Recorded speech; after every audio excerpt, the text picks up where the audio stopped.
I got this comment on my mammalian butt breathing video on the weekend, and I've been throwing it around in my brain since then. I'm not singling it out to hate on it, it's a good comment, but it made me think about science communication in general, and then specifically about what I want to be doing with my content. And I wanted to talk about that because I've been getting a bunch of really aggro, angry comments lately from people who I think are confused over who my target audience is. I have been posting here regularly for almost a year now, and I've been doing my podcast for about 3 years, with 2 seasons coming out, and long before that, just talking about science online with my friends and family.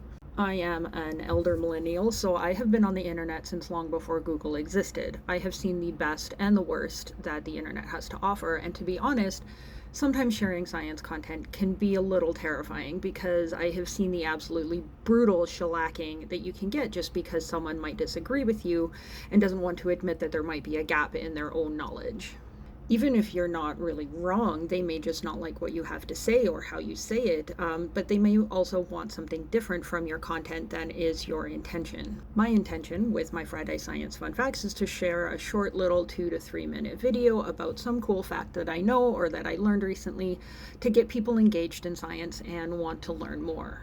Short videos because I am a smaller creator and I don't have the kind of following that the algorithm needs in order to push out longer videos of mine than that. My target audience is also not scientists, although I'm very happy that there are some of you listening, and there's even some of my current colleagues who are former professors of mine who I greatly admire, and they have told me directly that they enjoy what I post.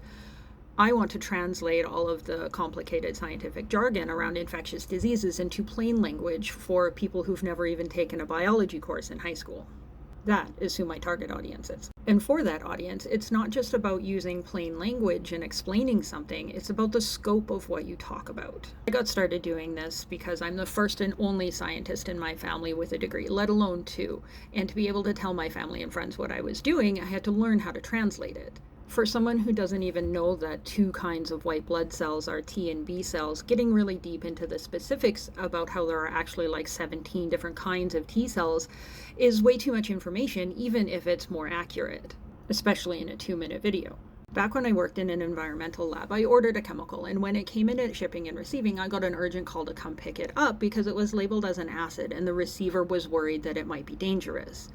The chemical was ascorbic acid, which is just vitamin C, so I told her that when I got there, just to reassure her that she wasn't in any danger, and she seemed a little embarrassed, and I kind of felt bad about that. So for example, my recent videos on scurvy, that's who I wrote them for, and why I didn't really get into the deep biochemistry lore about how vitamin C actually works and prevents scurvy from happening. There are also already podcasts that do that. I think it's important for people without a degree in biology to understand some basic things about infections and diseases and immunity, because when you don't understand something that can kill you, it's very scary, but also you won't understand when someone with bad intentions is lying to you. My goal is to demystify this science so that people can start having a little more trust in it.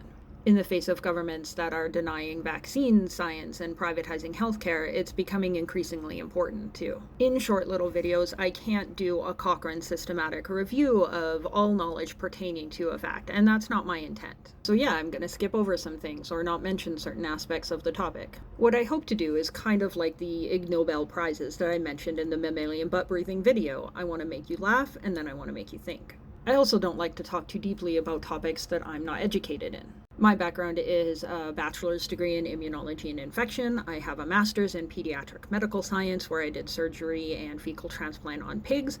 I also have a diploma in chemical technology, and then I worked in environmental science for about 10 years.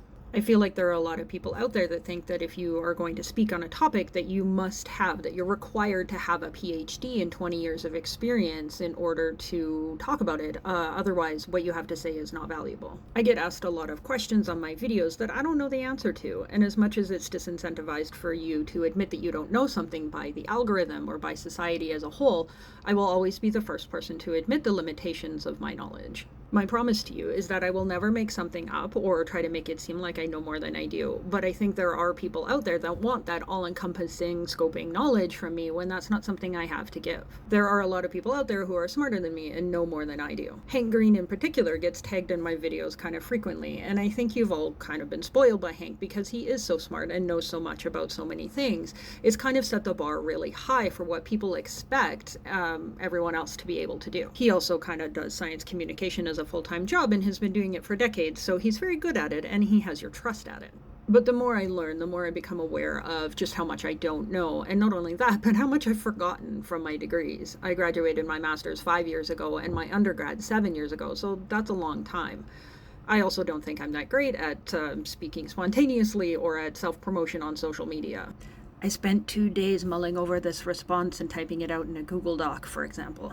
Anyways, I will continue to share my fun facts about things that I know, with my main focus being on the combination of infectious diseases in film and TV, and I will do that to the best way that I know how. And I will continue to do that in a way that is accessible for people without degrees in science. If that sort of shallower wade rather than a deep dive is not your thing, that's okay. There are podcasts out there for you that will give you what you want.